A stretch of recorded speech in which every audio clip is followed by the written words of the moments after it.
வணக்கம். மகாபாரதத்திலே யக்ஷ பிரஷ்னம் என்ற ஒரு பகுதி வருகின்றது. யக்ஷனுக்கும் யுதிஷ்டிரருக்கும் இடையிலான கேள்வி பதில் பகுதியாக அது வருகின்றது. அதில் ஒரு கேள்வி, கஹ சத்ருஹு துர்ஜயக குரோதக துர்ஜயக சத்ரு, அதாவது வெல்ல முடியாத எதிரி எது, கோபம் வெல்ல முடியாத எதிரியாக இருக்கின்றது. நாம் ஒவ்வொருவரும் 3 குணங்களின் வெளிப்பாடாக இருக்கின்றோம்.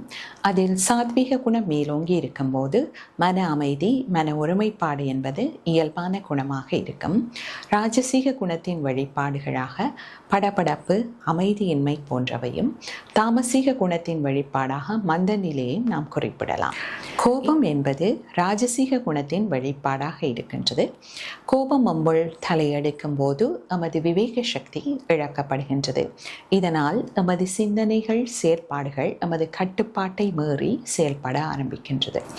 இதனால் இது வெல்ல முடியாத எதிரியாக கொள்ளப்படுகின்றது.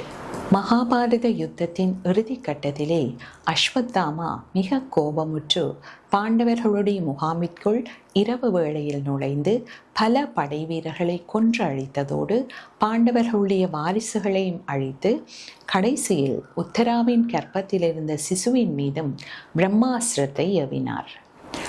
இதனால் அவர் ஸ்ரீ கிருஷ்ணருடைய சாபத்துக்கு உள்ளாகி உயிரோடு பல சித்திரவதைகளையும் அனுபவிக்க நேர்ந்தது. நன்றி.